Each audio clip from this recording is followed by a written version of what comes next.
how to make this configuration or even automating it is going to be a bit of task, right? So we are only talking about the local environment right now. In your local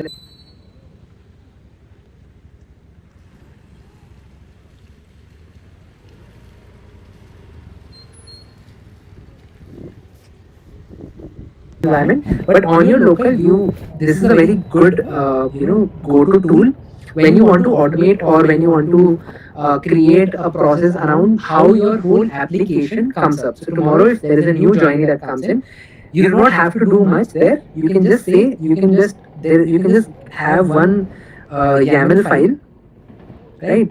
You can have a YAML file. You can put all the configurations inside it. You can say that okay, there is a build container or a build container using this particular image. There is a DB container, or there is a front end container. You can put all of your applications or services that you have inside this particular YAML, and you give it to Docker Compose. Docker Compose, what will it do? Docker Compose will basically use this configuration and run your application in a way that your whole networking is sorted, right? In when you do this, you will also be able to, so it will also create a network internally, right? And your DNS entries, for example, if this is DB, you can right away tell your backend, you can give the host name as just DB. You can say that okay, DB is your host name, that's where you need to connect, right? So what we're saying is, so Docker Compose, you can say, um, when we were discussing it earlier, what we were saying is there are 4 5 different applications, right? Now managing this is a bit difficult. So that's where the concept of orchestration comes into picture. What is the term orchestration? What does orchestration mean? Have you seen an orchestra? There is somebody who is directing the play or the the musical piece or whatever it is. There's somebody standing in front of the stage, and all the people are playing in harmony, like in proper sequence. Everybody plays their piece wherever it has to be played. All of that is happening, right? So in our terminology also, orchestrators are what facilitate us to do all of this, to manage our application, right? Or to run our application properly. uh, okay, so now what we're saying is, um, what is orchestrator is what helping us manage all of this. What we're saying is all your networking that you need to do between these containers, right? Your conditions where you're saying that okay, my DB should start first and then this should start, that part, all of that can be taken care of by Docker Compose. So what do you do in Docker Compose? You will basically provide it a YAML configuration and tell Docker Compose that okay, hey, Docker Compose, this is my configuration. These are the containers that I want to run, and you would also provide your environment variables to that. All of those configurations you will provide it, and it will make sure that your containers are coming up in particular sequence, whatever you want, right? You have that networking created in all of these, right? So all of that will be there. So we'll just quickly look at one quick example. Should we do that? Yep. Yeah, so it's different, right? Docker file is your file to create the Docker image for one particular service. Now you have such multiple Docker images, you have multiple Docker files, for example. You will create multiple such Docker images. These are different services, but together they have to work as an application, right? That's where Docker Compose comes into picture and says, hey, give me all your images that you have, tell me what all services you have. I will make sure that I will run all of them as containers. I will create a good network also for you, and you can call from one service to the other service. If you need to make a call, you can easily do it, right? You don't need to worry about creating a network, remembering what IP to use, and then if that changes and all of that, you don't need to worry about. Okay, so here what we are looking at is Docker. So compose file. So what is a compose file? So if you look at this particular compose.yaml, again, I will be giving you this link to this particular repository right at the end of the session. I'll put it on in the notes and the notice board section. What I want to tell you here is that in these applications, again, as I said, right, you have multiple services which will basically create your application, which will make your application an application, right? So there are multiple services. So that's why we have the top field here in this particular YAML, we are saying what all services do we have in our application. So here we are saying that, okay, app is one service. We're just naming it app. You can name it anything, right? And then we are saying second one is this one, Postgres, right? So we are saying there are two services in our application. One is Postgres, one is the app. And if you remember what we were saying here in our application, we were saying that, okay, you have this dependency. First, DB should come up, and then your backend or your other application should come up, right? So that's what is also what we are specifying here. We are saying it depends on Postgres, right? What is Postgres again? We're saying Postgres is this one. Postgres is again going to be a container which is going to be running from this particular image. So this time we did not create this image ourselves. We used something that was there already created by somebody in the community, right? So that we have given to it. We are saying that, okay, this is Postgres, this is the application. Here if you see now, we have not provided an image. What are we doing? We are saying that, hey, I'm not giving you an image, you go and build it yourself. We are just giving it the context. We are saying, what is my context? Dot, the current directory is my context, you go and build this application yourself. So when you do a Docker Compose up, what will happen? It will actually build it itself, and then it will run it, and then it will be available, right? Also there is this it will create something called volume, and that volume you can mount it. You can say that in my container, in this particular path where PostgreSQL stores all the data, that you are saying that path should be my volume, right? So all of these things basically are available or can happen with your Docker Compose, right? So do you want to, should we run it? So what we'll do is Docker Compose up is what we will do. Just by the names of the, so if you see here, right, how do you call? You will call your Postgres one with the name of the service that you've defined. So here I have given this container, then we'll be able to see where and how that network it creates. So we'll just do Docker Compose up, okay? So here it will, so first thing, what is the first thing here? So it says first it created a network. Did you see this? Docker Compose up, again, Docker Compose is your, Docker Compose up means use my YAML that is there. There will be a compose.yaml, find that compose.yaml and bring it up, basically. Bring everything up that is there. Whatever services are mentioned there, you should bring it up. So first thing is network. So it created a network here, right? Then it created the container.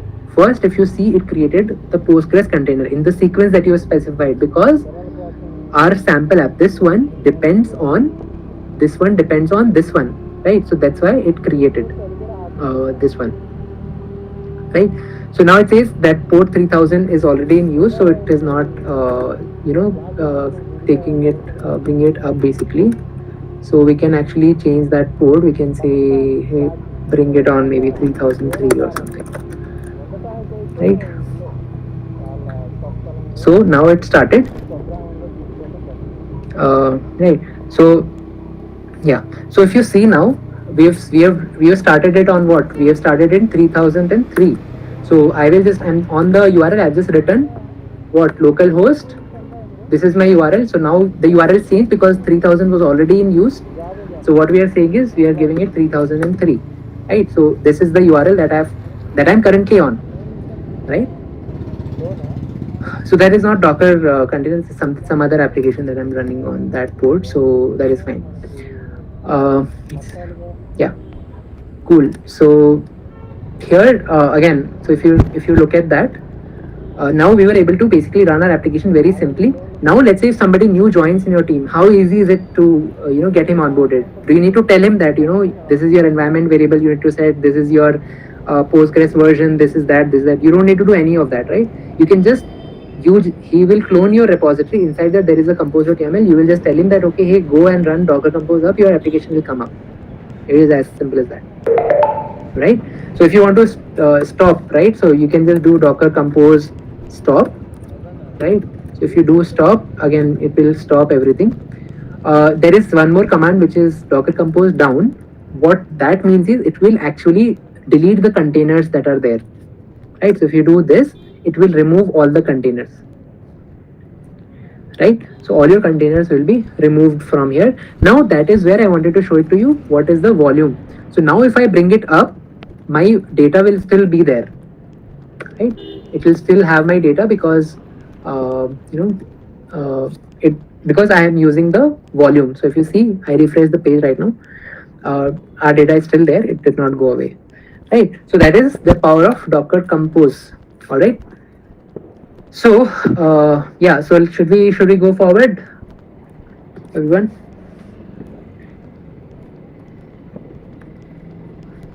All right.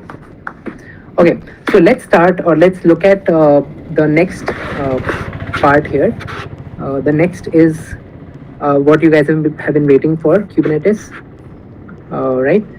It's very simple. It's nothing much in Docker Compose. You have a YAML file where you specify all your services, what services you have, and put the configurations. You can specify your rules. I want this to be dependent on this. You can also have health rules. Basically, you can say before the DB is healthy, then only bring my other container up. All that is possible in Docker Compose. You guys can go and explore it more.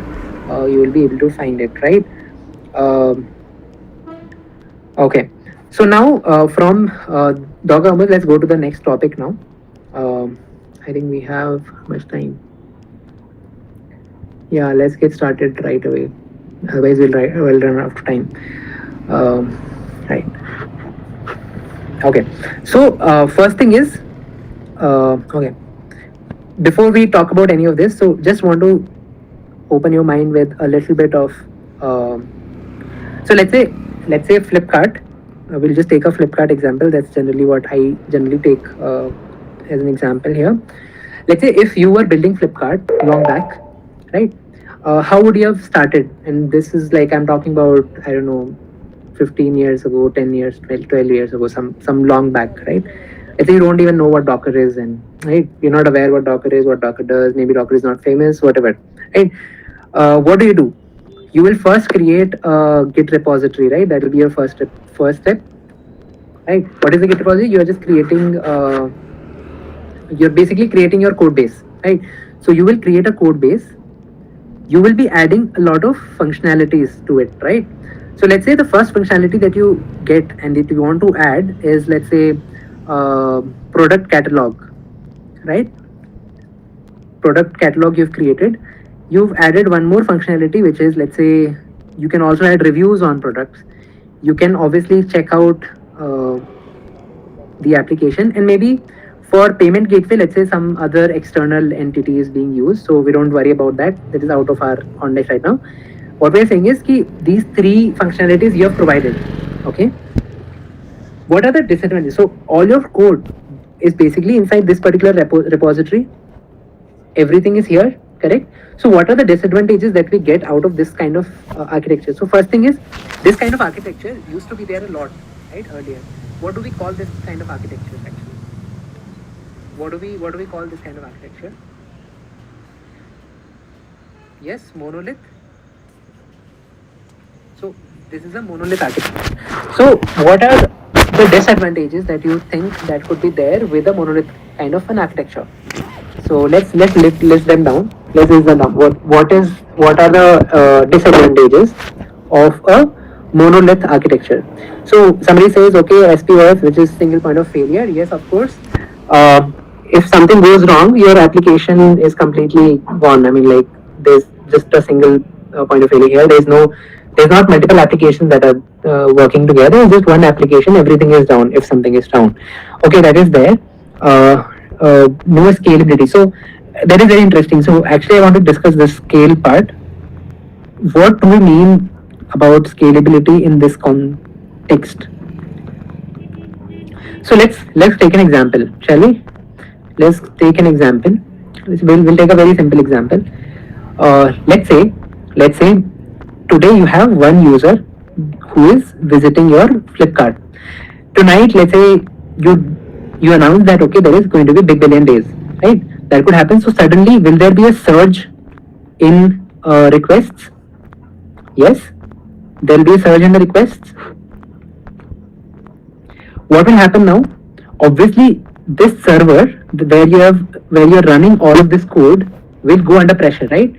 You would immediately want to spin up a new server, right? Now, is it possible? Tell me first thing. Tell me first thing. Where exactly do you think are going to be highest requests in that time? Which part of your application is going to be having the highest requests? Product, yes, absolutely correct. Product is going to be having highest request, highest number of, highest load, basically we can say. Product is going to have that. But if you have to scale your application up, let's say you go and say that okay, this one machine cannot take it, maybe you keep increasing the server resources, but at some point you will feel like okay, will not work. Let me do one thing.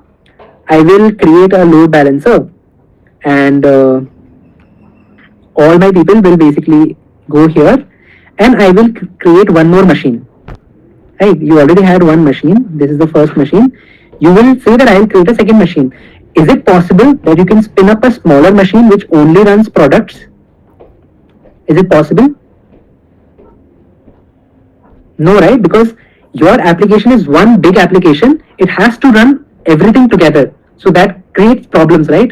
Your scalability is at risk here now, right? Because you, no matter how much you are increasing for the full thing, right? All of these are also part of that particular service. Maybe there is a background service also, right? There's some background job that is also running, and there are multiple things that are going in the same uh, uh, instance or the same server. So that is a problem. What other problem is there? So let's say tomorrow, this particular Postgres, this particular payment gateway, you decide that okay, let's say Flipkart, as part of Flipkart, you decide that okay, we will build our own payment gateway. Is it possible that you use, let's say you did this all in Java, right? Is it possible that you do this? The provided text is a mix of Hindi and English. Is a mix of Hindi and English. Okay, sorry about that. So is it possible that in the payments, is it possible for the payment gateway, you do this in a different language? Is it possible? Can you do this in Golang? No, right? Because you're already stuck with Java here. You have to write this particular code in Java. So that's why this particular scenario or this particular mode of or architecture basically is a bit challenging, right? What about deployment? What about deployment? When you are deploying, in between deployments, will your deployments be faster or will they be very slower? Or will they be very risky? Your team will be very much scared to release anything. They will think that okay, I don't know what component will break where. I have no idea. It's very problematic, right? Also, your code base is going to grow so large that at one point, whenever a new person joins in your team, it will be very hard for you to go and explain all of that to him. It will be very hard. You will have a hard time in explaining that to him. So that's where microservice architecture comes into picture, where you say that okay, now what we will do is we will have different services. So we will say products is a different service altogether, right? Is just products, nothing else there. There might be a different, altogether different service, which might be your payment gateway. So everything now is separated. Your review system is a separate concern now. It's a different application. You say app 1, app 2, app 3, right? So now some of your problems are now sorted, because what you're doing is app 1 and app 2 are separate now. They are different application. In some sense, you can have a completely different team work on this, completely different team work on this. They are going to be smaller code bases. Also, when big billion or something like that happens, you can obviously go and increase more servers which are only running products. You don't need to increase everything altogether, right? So that we can do, right? So I want you to now think and basically take this forward. We will take this forward. Now we know this. We know microservice. Okay, there's a microservice architecture. It helps us a lot, right? We have microservice architecture. Plus, we also know what Docker is. Yes, you guys are already aware what Docker is, correct? Yes. What I want you to do is now think about this scenario where you have to deploy your application. Okay. How many applications do you have? So let's say, let's write it in different colors. Let's say this is your products, right? Then you have your uh, checkout, and then you have your um, payment gateway, and maybe you have one more, which is the reviews. Now tell me, if you are told today that okay, there is no big billion or anything, but what you need to do is you need to go and install or run these or deploy these on as Docker containers, right? That could be one task, right? You are told that okay, you know what Docker is, you know what microservice is. Now go ahead and deploy it on using Docker, right? What will be your first step? You will have OS. Let's say you decide that I will use 2 machines. You will have basically OS, then you will install Docker. Your OS and you will install Docker. That is the first thing that we're doing, right? Now what do? You will say that okay, I will now run containers of it, right? So you decide first that okay, for products, I am going to run 2 containers because that is the load that I'm expecting. For payments, I will only run, let's say, 1 container because that is the load I'm expecting there. For reviews, I will only do uh, 1 again, and for checkout also, I will do 1. Okay. So now what do? Now what do? So what you do now is you say that okay, let me put 2 of products containers here. Then you will say I will take the checkout one and I will put it here. Then you will say that okay, I will take the reviews, I will put it here, and then I will also take the payments and I will put here. Right? This much is clear, right? Till here it is clear. Let's say today now Big Billion Day starts. Big Billion Day starts. What will happen? Your load will increase. What will you say? You will be like, okay, let me increase my products. I will go ahead and increase my products. This thing. Now you don't have space on this machine. Let's say there also you may not have much space. You want to increase this by 2. You need to add 2 of these. Okay. What will you do? Can we say we will add one more machine? Yes. We will. What will we do? We will put OS again. We will say again Docker. Right?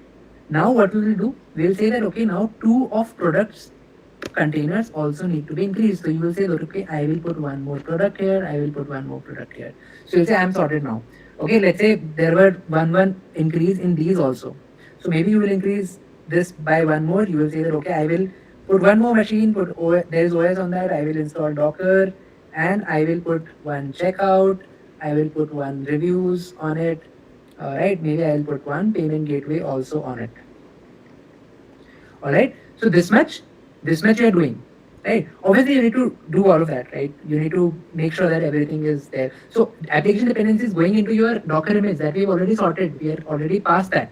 Docker, don't think of the Docker, think of Docker as your complete package, right? Which we created in our previous 1 hour lecture, right? So now yeah, how does the microservice interact? So you guys tell me. So here, this was a monolithic architecture. How does the communication happen between these services? How does the communication happen between these features or services, as we call it? How will it happen? In a monolithic, how will it happen? In a monolithic, will you be calling APIs? No. Yes, function calls will be there. Methods, functions, function calls will be made. So the code is there itself, right? So you will be making some function calls in doing this. Obviously, in this microservice, you have multiple applications. So what will you use here? What will you use here?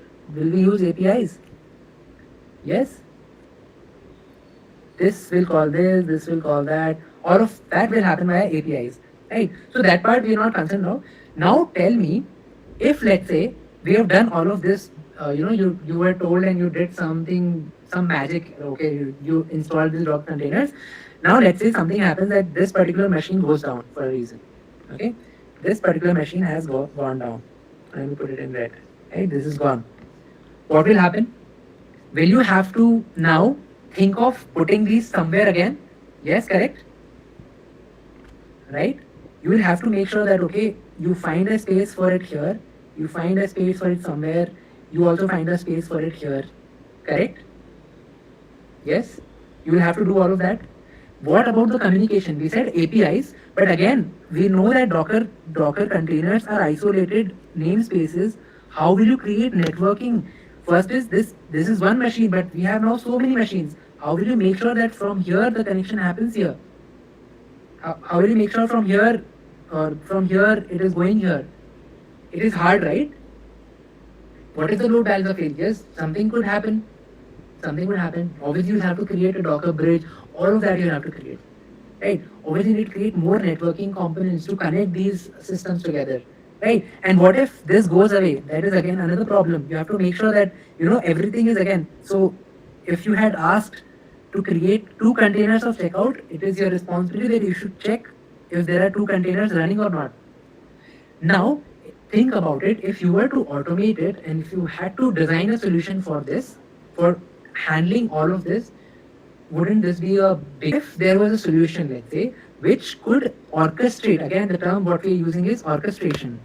If there was something or some tool, some platform which could orchestrate all of this for us, where it will take care. So where we could just give it the configuration, we could say that okay, hey, I need two replicas of product, I need two replicas of checkout, I need one for this, I need one for this, and later also you could also tell it like okay, automatically depending on the load, you increase the products to more number of replicas. If the load goes down, you delete it. All of this configuration, consider if you could give it to an orchestrator to orchestrate it for you. Where you don't have to do much, but you just provide it a state. You just say that this is my state that I want to achieve. Right? In some file you write the state and you give it to your orchestrator and that executes it for you. Right? So imagine if that was there. So that's what exactly Kubernetes does for you. Right? So what is Kubernetes? Kubernetes is a production level, production grade orchestrator that helps us with all of this that we discussed right now. Right? Is it clear till here, everyone? Why Kubernetes? What does it do? Docker is part of it, right? You are running Docker containers here. You're running Docker containers, right? So that's what Docker orchestrate that's what orchestrators do for you. One such orchestrator. I'm not saying Kubernetes is the only orchestrator. Docker Compose is also an orchestrator, but it was primarily meant for local systems, right? In production, you'll not be using a Docker Compose in production. It's not a system meant for production, right? So what we're saying is, I'm not saying Kubernetes is only orchestrator. There are multiple orchestrators that you would hear. Docker Swarm, Kubernetes is there, OpenShift, all of these things are there. But again, what we are focusing on today is Kubernetes. All right. Okay, you guys want a summary? Okay, what we were looking at is, we were looking at a Flipkart example. We were saying that there are multiple applications, or first we were looking at monolithic. Monolithic is not a scalable solution. There are multiple issues with that we discussed, right? We then saw that okay, there are microservices. With the microservice architecture, you have some flexibility in terms of scalability. You can scale individual elements. You can write your code in whatever language you want. Uh, right? Your distribution is there. Your whole architecture is distributed. Right? You don't have one monolithic which is running or any of this. Then we saw that okay, if we have microservices, why not create Docker images with it? Because you already know what Docker images are. So we created microservice for those microservices. We created Docker images. When we created Docker images, now our task was we will go ahead and install it on servers ourselves. When we looked at that, we were like, okay, we installed 1, 2, 1, 2, 1, 2, 1, 3 here. But then we were like, there'll be many problems. How do you make sure the network is proper? How do you make sure if something goes wrong, you recover from it? How do you make sure that always two replicas of C is always running? Right? There is a lot of tasks that we understood. That's why orchestrators basically help us orchestrate Docker workloads, right? So that's why we said that okay, Kubernetes is one such orchestrator that helps us achieve all of this. Your if this whole machine goes away, where to put all your other workloads, bringing up another node, another server, basically bringing up another server where it will put, if there is no space in these, it will automatically spin up a new server. All of that can be done by an orchestrator. Okay. So with that we can now go to architecture of Kubernetes. Shall we move ahead? everyone? Shall we move ahead to the architecture of Kubernetes? Okay. This is a fancy T. Okay. Okay.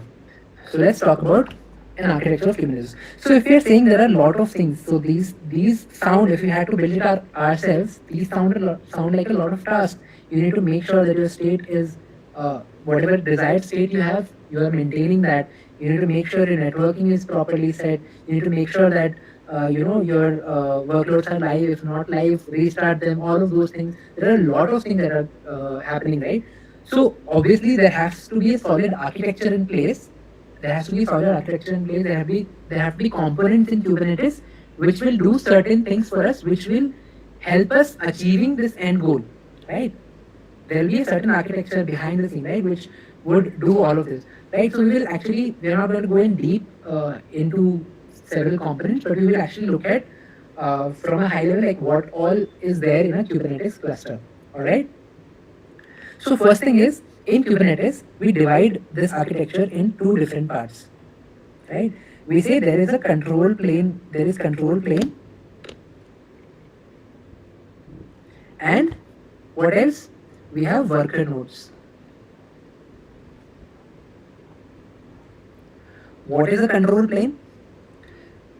As the name is saying also, obviously there has to be some system that is taking care of all of this, controlling all of this, right? So that's where the components which are doing all of that go into something called control plane. So control plane, obviously you can consider it like a master, master services which are taking care of your different. So like for example, if you need to maintain the state, who will check what is the current state? What state do you need to go to, right? Who will store all of this data? Like you ask for two replicas, who will remember that? Right? So those kind of things, they go into control plane components, right? So in control plane, what are the components of a control plane? Let's look at that. Anybody? What are the components of a control plane?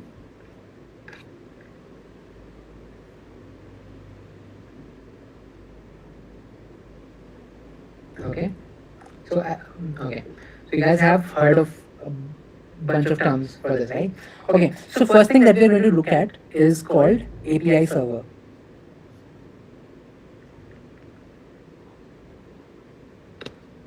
Okay. What is API server? Let's talk about that.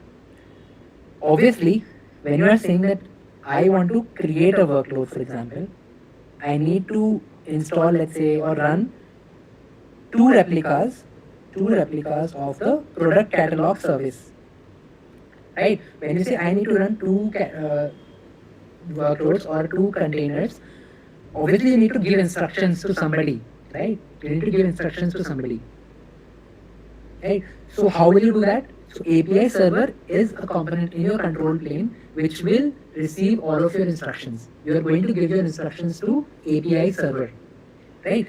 Now how does the API server? So as the name says, so basically as the name says, it is an API server. Ultimately, what will you be doing? You will be calling APIs of this guy, right? API server will expose some APIs for you, and you will be calling APIs. How do you call APIs? What is the format in which you call APIs? You need to have an endpoint, correct? You need to have an endpoint first. Where do you hit the API basically? What path or what route do you call? Right? What next? Your authentication has to be there, correct? Authentication has to be there. Then what? Your payload. Payload. What is the payload structure generally in API servers? In APIs, what is the payload structure generally? How is the payload? JSON, correct? Absolutely. So JSON. But if let's say if you had to give instructions to Kubernetes in that way, wouldn't it be hard for you to do that? You would be writing an endpoint, you will be forming the authentication, you will be taking care of creating that JSON line by line. It will be very hard, right? So that's why whenever you're interacting with Kubernetes, you interact with API server, but you do not directly call APIs like this, right? What happens is there is a utility, there is a CLI tool which is called kubectl. How many of you have heard that term, kubectl? Yes? Yes. So what happens with kubectl is kubectl is a utility that you get. It's a CLI, right? So on your system, you would basically use kubectl and you would provide it simple instructions. You would say get and then you would say some resource, right? Or maybe you would say apply some particular YAML, right? You might say apply hyphen f this particular YAML, some YAML you want to apply. Now this is a YAML, but I said it is a JSON that goes. So that's why kubectl takes care of converting all of this, right? Making sure that you're authenticated, your endpoint, your payload in JSON, all of that is taken care of by kubectl. So kubectl is one abstraction for us, which is helping us to communicate with API server. Is this much correct? Clear? Everyone? Is this much clear? Okay. So what is the next component that we have? What is the next component? HCD? Yes. What is HCD? So now obviously you are giving some configuration. You are saying that okay, this is the YAML that you have to apply. You are also providing probably some information in that. You are saying in your JSON there might be some configuration that are going that okay, 2 replicas, 3 replicas. This is the environment variable. That is all of that is going on. Kubernetes has to remember that, right? So that is why this is a key value stored basically. Right? It is kind of your, you can say it's kind of the database or the store, memory store for Kubernetes where it is going to store all this information, right? Not temporary memory. Why do you say temporary? No. It is where it is going to store all the information that it requires, all that you are going to be applying to it, right? All of that information will be ultimately going to etcd, right? etcd, etcd, right? You will hear these terms, right? Secret managers, again, etcd is just going to store what has to be stored in key value format. It is not a secret manager or anything, right? Secret manager, there are other secret manager. I'll talk about it when we look at the actual example when we're going through it. Okay, let's look at the other component. What next? What next? Yes, scheduler. What is scheduler? If you remember from our this conversation, what is a scheduler? Scheduler is what is actually going and scheduling your workload. We're just calling it workload right now. We've not talked about the terms like pod or anything, so we're just calling it workload. So what we are saying is our workload, it is going and scheduling it wherever it finds space. Let's say if this particular node is empty, scheduler will make sure that it goes, your new workload goes here. It will schedule it there. Right? So that's what scheduler is doing. What else is there? What else is there? Controller manager, yes. Yes, controller manager. Right? What is controller manager? So here we talked about state. We talked about state, right? We need to make sure the state is in sync. Whatever is the desired state, whatever is the current state has to match. It will always try to reconcile your state. It will say that okay, this is the desired state, but this is my current state. Let me take it to the desired state. Correct? Alright. There is one more component that you might hear with EKS and these kind of, so it is called Cloud Controller Manager, but it is purely when you're using a cloud managed Kubernetes deployment, right? For example, EKS, like Google Container Engine and these things, right? So now let's talk about the worker nodes. What are they? What are worker nodes? So what we saw is when we were deploying our applications, if you see here, we were creating these servers, right? We were creating these servers. This is where your actual workloads are going where? On these servers. So in Kubernetes also, these kind of servers are created and managed, but these servers are not called servers. These are called what? These are called nodes, right? So this is a node in Kubernetes. This is one node, one node. These are nodes, right? So this is where your actual workload goes to, right? This is called your, this is called worker nodes. What components are there in worker nodes? What components are there in worker nodes? Obviously, pods will go in the worker node, but obviously there have to be some, some components which are actually managing that also, right? So there is something called kubelet. What does kubelet do? So kubelet basically takes care of your workload ka life cycle. So whatever workload you have, pod as we call it, your pod life cycle, your workload life cycle, whether it is running or not, whether it is live, whether it is not live, do I need to restart it, is it crashing, whatever it is, your workload running that particular container, right? You are pulling your Docker image, for example, from registry, right? Who will pull it? Kubelet is going to be responsible for doing that as well, right? So kubelet does all of those things. Right? In short, the pods are running. Yes, correct. What else is there apart from kubelet? Yes, kubeproxy. Yes, kubeproxy. Okay. What is kubeproxy? What is kubeproxy? So it will manage all your networking rules basically. How do you discover other services? So as we talked, right? This guy has to talk to this guy. How will it do it? That's where the networking setup that comes into picture. So all your networking rules on that particular machine, on the worker node, all of that is going to be taken care of by kubeproxy. All right. There is one more thing which is container runtime.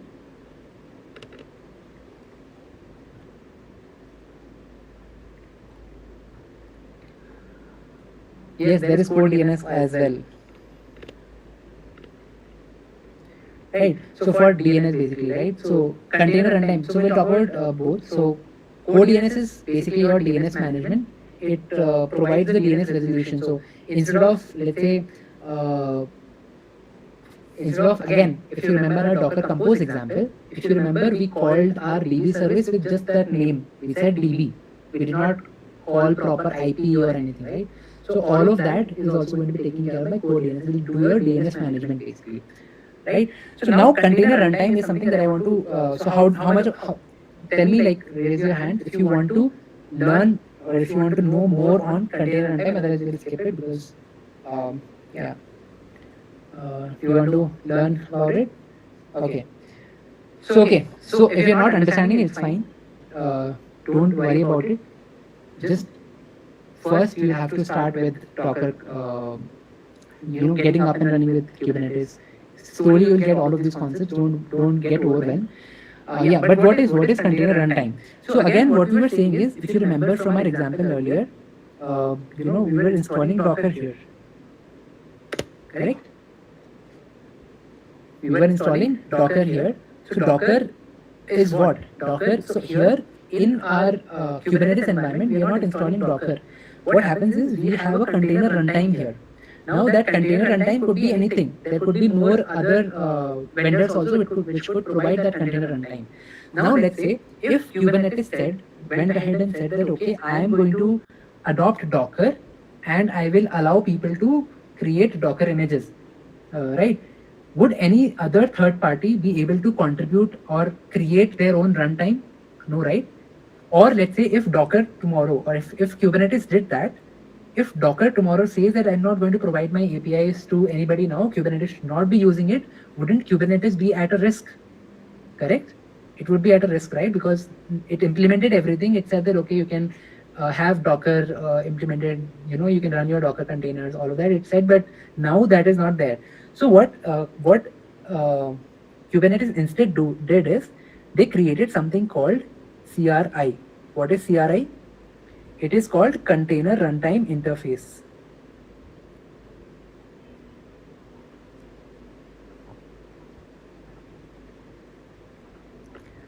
Right. What does Container Runtime Interface do? So container runtime interface, instead of saying that okay we will go and adopt Docker, they said that okay we are exposing some set of interface or some rules or APIs or something which anybody who wants to plug into Kubernetes, if there is any other runtime that is there, what they need to do is they need to implement container runtime interface. As long as they implement CRI, they are compatible with Kubernetes. Right. So what is so that's why other players also you would have heard container D is there. You would have heard of CRIO, right? So all these kind of other container runtime environments are there, which basically are used. All right. So this basically provides you a container runtime. So whenever there has to be a container created, Kubelet will basically use that container runtime, right, and create your containers. All right. Container based CRIO, all of these are there, which are examples of such container runtimes. There's something called Kata also, KATA also. Right. So these kind of there. So it's kind of a plugin interface, right? You plug in if you're implementing this, implement these APIs. If you're implementing it, you are compatible with you this particular container runtime can be used, right? So that is what it is. Okay, so now let's go to our first interesting this thing of today, how these containers actually run, right? So basically there are few terms that we will go through and then we'll look at our example, same example that we did above with Docker Compose and this thing. How do you get it up and running and how can that be running? Yes, at the first it is going to be hard. Again, this is again we are doing it in a 1 day session. These are lengthier topics. You take time to understand it and do all of this. Like for example, if we look at, so today whatever we had planned. So if you look at whatever we had planned today, we have actually covered most of the things. But these are like vast topics. So even I think in Scalar they have like a 3 week and a 2 week complete session, right? It's not a small topic. Anywhere you go, right? It's going to be a bigger, challenging whole all of this, right? But we are trying to just look at how we can quickly understand all of these things and get started up and running with it so that we can get to a point where we can be self-dependent, where we can actually start learning more. Cool. So here the first thing that we are going to understand is workloads, right? So as I've been saying till now that it is workload, and we've also looked at container. But in Kubernetes, whenever you deploy something, it's called a resource, right? So you are deploying something in Kubernetes, you are basically deploying a resource in Kubernetes. So there are multiple types of resources that Kubernetes provides you, right? So in the workload sense, the smallest resource type that you can deploy is not a container. It's not called container in Kubernetes. It is called pod, right? So now you would say that okay, we've been discussing container. Now you're saying it is something called pod. So what is a pod actually? So pod is again, whenever you have, let's say, what was our services? We had a DB service and we had a backend service, and let's say if there was a front end service also, and maybe let's say background job, right? If these were the services, right, you would create a pod for each of these instead of containers. Now what is a pod? If you break down pod inside now, right, pod is nothing but a group of containers, right? C1, C2. So what we are saying is pod ultimately has list of containers, right? Now this might sound a bit confusing. You might say that okay, does that mean that I can take all of these applications and put it in the same pod? That is not the case. No, that is not the case. What we instead do is we create, let's say if it is our backend application, we go and create a pod for the backend, right? Inside that there might be only one container, which is fine, which is our image that we created. We are running that, right? If you go to background jobs, it will create its own pod. Maybe there is only one container inside it, but it's a independent pod that they're creating, right? Uh, so whatever image you created for it, is going to be pulled and run as a container. Similarly for your DB, right? Similarly for your DB, you would do a container here, and again whatever image you want to run as a container, you would run it, right? Now you would say, then why do we even need multiple containers in this? Why do we even need multiple containers, right? So that's it. Answer to that is, there are sometimes requirement within the same application. There might be flows that you want to accomplish with multiple containers. For example, there could be a scenario where in your DB you might want to do something like, before the DB container comes up, you might want to run some other process which does something with the data. Okay, there might be a scenario where you might be checking or whether some tables or something are there in the schema or not. Maybe you're not doing it as part of this container. So what you would do is you would create something called init container, right? You would create something called init container. Now that init container will first run, then your this container will run, right? This is application level. For this particular service, there might be scenarios like this, and there could be something called as a sidecar container. So your main application could be this, but there could be a sidecar container which is also running all the time, but it has a specific functionality that it has to achieve, right? There might be, like for example, this C3 may be, maybe it is collecting logs from here and it is publishing it somewhere. Maybe it is changing these logs in some way and publishing it to some other entity, right? That could be, or Istio, for example. Istio, what it does, it's a service mesh. So there, maybe there is a proxy. So anybody who is coming or requesting anything from this container, first it will go to C3. Maybe on the network side you want to do something with it, and then you want to forward it to your container, right? So again, don't worry about all of this. Just what we have till now is that we are creating a pod. This pod is nothing but whatever container we have till now, heard about, where we created the Docker image. You are clear till the Docker image, right? You created a Docker image for your front end, back end, DB. Everything has a Docker image. When you have to run it on Kubernetes, you will run it as a pod. Inside the pod, you will have a container, right? Is that clear, everyone? Yes, each microservice has its own individual pod, correct. Yes, we will do that. Before that, I just want to show you one more thing. Before that, we can also look at one more thing. So let's say you have your DB here. So let's say DB pod is there. You have your web application pod, so web 1, and you have, let's say, 3 replicas of it. Web 2, and you have, let's say, web 3, something like that, right? What happens is, let's say for DB also you have 2 replicas, right? Okay. Now what is happening is, in Kubernetes you will have, so how does this communicate to this? How would you ideally do it? You would do it via an IP address, correct? So in Kubernetes, every pod will have an IP address. Let's say there is an IP address 10.2.2.1, 10.2.2.2. Okay? Let's say these are the IP addresses, and you are providing these to your web containers, web pods basically. Is this much clear till here? What is the scenario? We have multiple DB containers. Now, how do you provide both of these to this? It is not possible, right?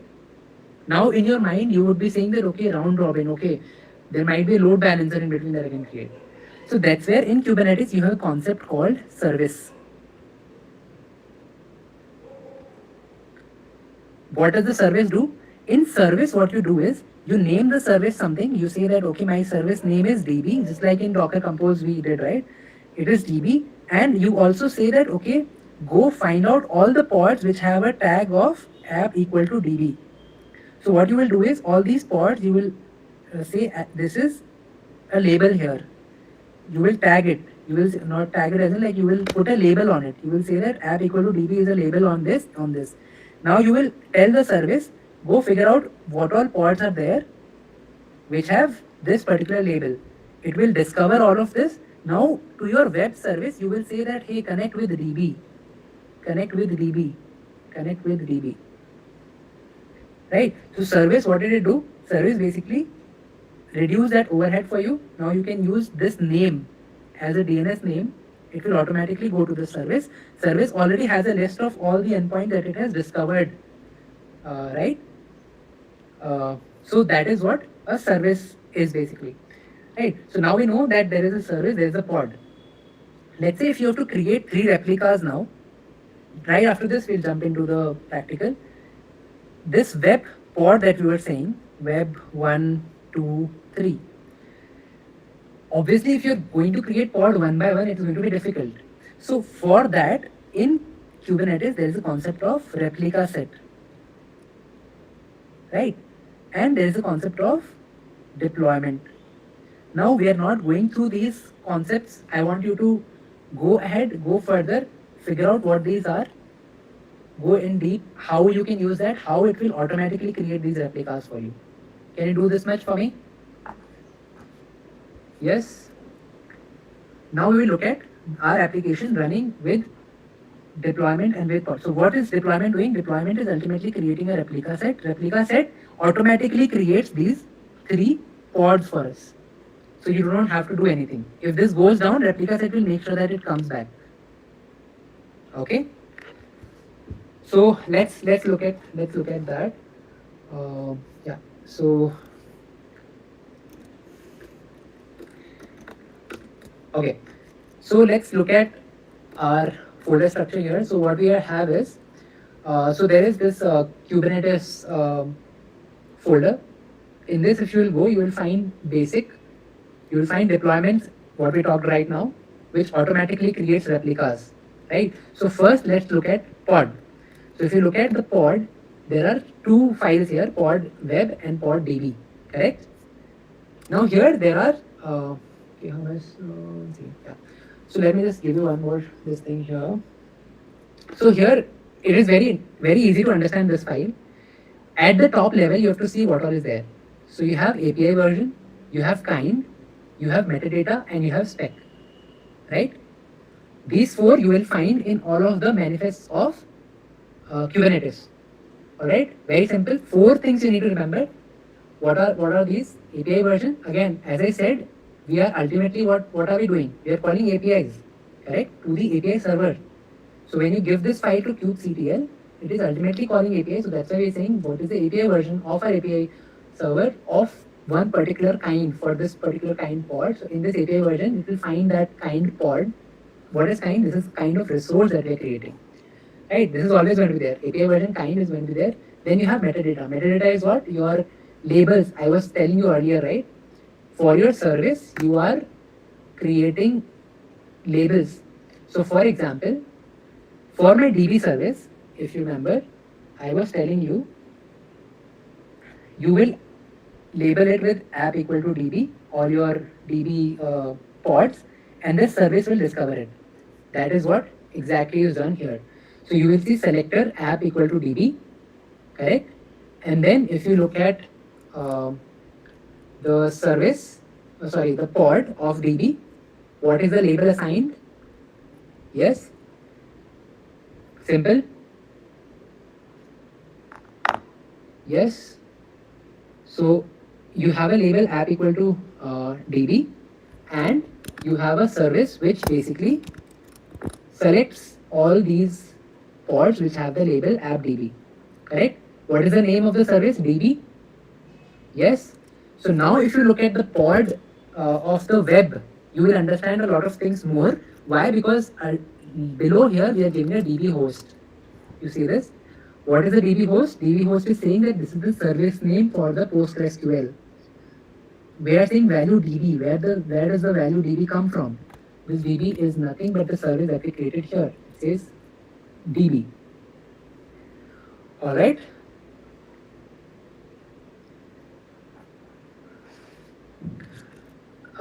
Yagnasri, this is very basic actually. Is it that because you're hearing it for the first time and you're taking all of this together at once, it is sounding overwhelming? and you're not able to, maybe, but if you're making notes, or if you're going to go ahead after this class and try to understand it, it'll be very, very much clear, and you'll be able to start progressing somewhere in this, right? Uh, because these are very basic: sport, service, everything, right? So here, if you look at, if let's actually do an application. We will just do a, yeah. So let me just tell you one more concept. After that, we will do this. Or do you want to see the application running first? Uh, okay. 1 second. Okay, I think my cluster is not logged in. Okay, I will give you this back. But right now, this application, before we do that, there is this particular concept that is there. So let's say now you have two services. You have your DB and your web, correct? Let's say you want to create a staging environment. You are creating a staging environment. Do you know what staging is? Where you want to test before it goes live onto production, correct? What would you want? You would basically want that you have two environments before production. You have a pre-prod, let's say, and you have a staging environment. This is before production. You don't want to invest in running two different Kubernetes clusters, right? That, because that, again, all your control plane, everything is running again and again. You don't want to do that. What you want to do is you want to run it in one Kubernetes cluster itself. Now, how do you do this? So in Kubernetes, that's why there is a concept of namespace, which is basically a logical segregation of workloads that you want to deploy in a single Kubernetes cluster. So what you do is, instead of creating a different Kubernetes cluster, deploying everything there again, you create one Kubernetes cluster, and what do? You basically create namespaces there. So you say that this is a staging namespace, and this is a pre-prod namespace. All right.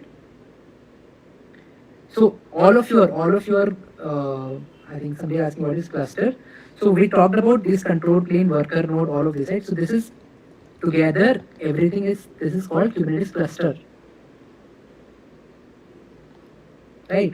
So what we are saying is, one cluster, again, you need to deploy that. There is a lot of resources that are there, so it can cost you more. So that's where, that is one purpose. But again, it could be also that there are multiple services and you don't want them to interact with each other, right? So you can create namespaces. It's kind of a logical segregation between multiple applications. So what you would do now is, you would deploy web and DB onto staging namespace. You would deploy it here. Okay. That is a different namespace. This is not that. This is a logical separation within Kubernetes, right? Inside Kubernetes cluster, you can logically separate your applications. So the Linux one is the one that Docker uses. That is a very different concept. There is something else, right? Okay. So what we have looked at is, so actually right now I will just log in just a moment. Before that, what we can actually do is, we can actually see at the running application. So I have right now deployed it in a Google Cloud, this thing. Sorry, let me just get this quickly up and running. Yeah, I'll get this up and running. So basically, what we've done is, we've actually deployed this particular application onto Kubernetes using our resources here that we have. Right. So if you look at here, for example, in Kubernetes, you have deployments. So you have deployment, web deployment DB, right? So these are there. Also, there are bunch of more things that we've done. So there's something called ingress. Obviously, we cannot cover all of that in this particular lecture. So there's something called ingress that we have created. That's why in this particular URL, if you go right, you will be able to see that HTTPS there. So all of that is happening automatically. We are not actually creating certificates ourselves. There's something called Cert Manager that we have, that we've deployed, right? There's something called Nginx, which is right. So all of that is basically done for us there. So that's why this particular cluster has been deployed. Yeah. So that's how this particular cluster has been deployed. I'll just quickly get this also running. I'll just put the links on the notice board. So what I will do is I will just provide you with this particular repo uh, and these URLs, right? And also you will also get some blogs also as part of that, which you can go through and you can understand even more. So on this particular repo itself, the masterclass sample and these things, you will find multiple blogs. I'll be adding more here also. So if you follow this, you will be able to get more and more content. So you will be able to find multiple content here itself. Right. So this I will share with you. And apart from that, uh, yeah. So these links I'll share with you. So I think right now we are kind of we are already past 10:20 here. Uh, so actually, yeah, that was the session today. Uh, I'll just put the links in the notice board, which you can go through. I will also get this up and running in another 2-3 minutes, so that you can actually go and play around with it and you can see what has been done. There is one more repository that I will share with you. So some people are asking for Spring Boot and Java application. So I also have that. So I will just share with you that also. There is a Spring Boot sample application. I'll just share the links on the notice board right away, right here, and also in the notes that you will get later, right? So that we can do. Right. Cool. So I will just stop sharing with that. So before you guys drop off and before I put the notice board links and I get this thing up and running, Apurva will be here. So I would want you to be here because this will kind of help us also to understand how the session went and how what was the content, did you like the content, it could be improved or not, and all of those things. And it will also help us come up with more and more sessions around these technologies like Kubernetes and maybe like I think AI agents and those kind of things also are coming, right? So those kind of things, and in Kubernetes also we can come up with more sessions around a technical deep dive and all of these things. So Apurva, if you can, Apurva, just fire up some polls. Right in just another 3 to 5 minutes, I will just put the links on the notice board. Right. So I will see you in another 3 to 5 minutes. Cool. Thank you everybody to join. Yeah. Thank you so much, Shubham. It was an amazing session. As we can see in the chats, there are a few polls, as you said. Now, these polls are feedback polls for us to understand if you like the class today. This is on a scale of 1 to 10, guys, and I need everybody's participation. This entire session with so much information, we're going to be sharing a lot of links as well. All of this was for free. If you want similar sessions in the future, and if you feel that this session was good, please go ahead and give us a rating, which will justify that. You have been here for the past 3 hours. I think we started with more than 2,500 people, 2,600 people in the session, and we have 1,000 people still in the session who have stayed. Thank you so much for joining. And if you want to be part of similar sessions in the future, please go ahead and give us good ratings for us to bring similar master classes for you in the future as well. Thank you so much, guys. Just please participate. I can see that not everybody is participating in the session. Guys, I need everybody's support here. If you liked the class today, I'm launching the second poll, which will help us understand the pace on a scale of 1 to 5, with 5 being the highest. So please participate in the poll. Just like this, we will be launching 2 more polls for us to understand if you like the engagement and if you like the content of the class. So please participate in all of the polls. Since we have no other way to collect your feedback, please participate in the polls and help us understand if you liked it. Yes, there will be a certificate. We will be sharing the certificate link. You'll have to download the certificates on your own. We'll be sharing the link to that, but all of that will be shared on the WhatsApp community. I hope everybody is part of that. Please join the WhatsApp group. Save this link if you are not able to join right now, and also keep participating in the polls which are running in front of your screen. Click on the option which is correct for you, and then click on submit button for us to record the response. I can see like majority of people who are saying good stuff. So please go ahead, give us the rating for us to conduct similar sessions in the future. And for maximum of you will join.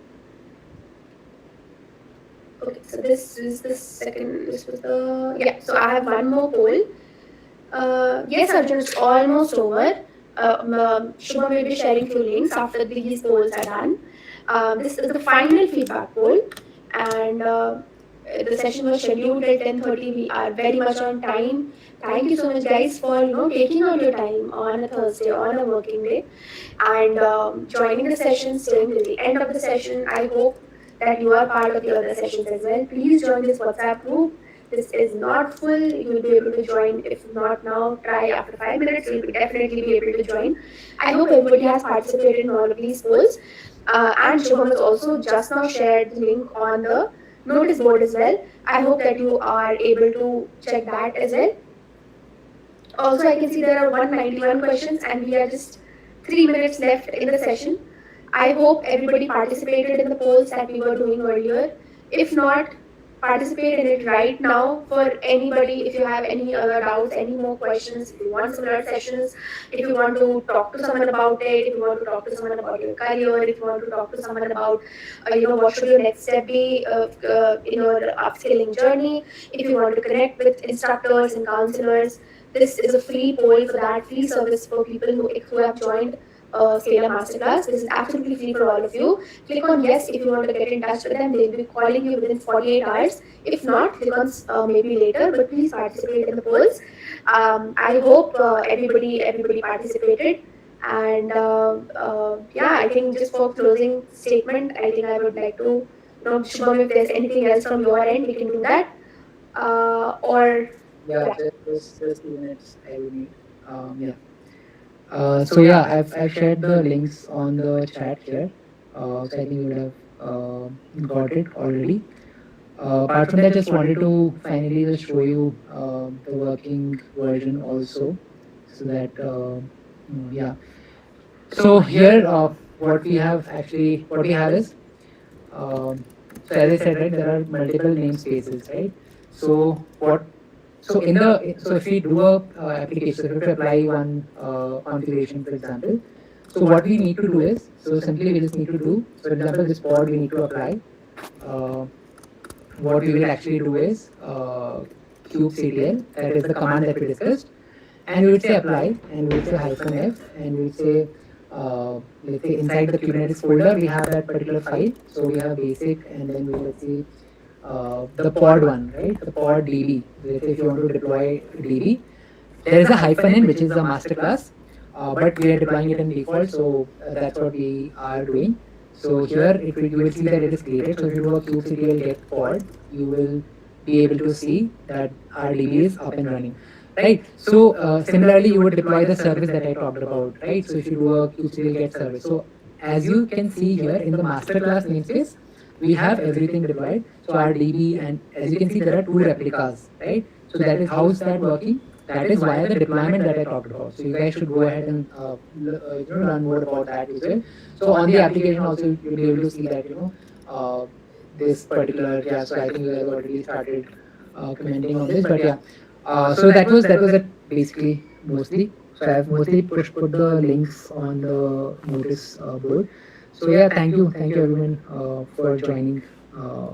Yeah, thank you. Over to you, Aurora.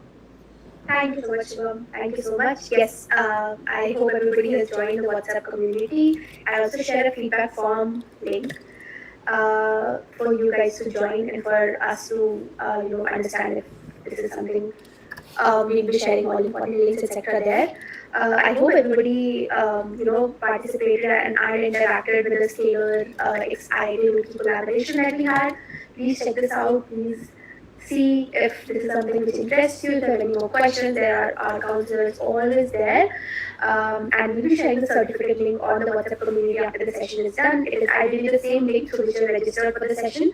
You need to keep in mind that you please register and please try downloading the certificate using the same link through which you have registered for this session and are in the session right now. So please use the same email ID and you'll be able to download the certificate. Also, one thing that you need to keep in mind, a lot of people keep complaining that there is, that correct name is not there on the certificate. You need to make sure that you, if you want a certificate, you need to put the correct name that you want to be displayed on the certificate while you're registering for the session. Alright, so please make sure that you are putting your correct names after the sessions, after the certificates are generated. Correcting names becomes a little difficult for us, because we do these sessions, a lot of these sessions, every week we do 6 7 sessions. So please make sure that you register using the email ID and use your correct names for the certificates to download. I'll be sharing the link on the WhatsApp group. I hope everybody has joined. Also, there the repo link, etc., has been shared by Shubham here. We'll be sharing it on WhatsApp community also. This is the link again. Okay, Harsh, thank you so much for your comment. Absolutely disrespectful, but yeah, thanks for joining. Next is, I think we'll be dropping off from the session, but I hope everybody participated in the polls for you guys to connect with Jagisini and with Vikram. If there's anybody who wants me to launch the poll once more, we can do it. Other people can drop off. We'll be launching it. Just give me a thumbs up if you had missed out on connecting with the two alumni of Scalar, through which you can just talk to them and ask about your doubts. If you have already participated, you can drop off. We are done with the session. This is the poll which has been launched for one final time. We'll be dropping off from the session just after the poll is done. Thanks again, everybody, for joining and staying here till the end of the session. Yeah, thank you so much. Thank you guys. Just one final time for you guys to connect with Jagiseni and Vikram. They will be getting on a call with you on a time which is mutually, which is beneficial for both of you, and then you guys can ask your questions regarding your careers and how you can upscale.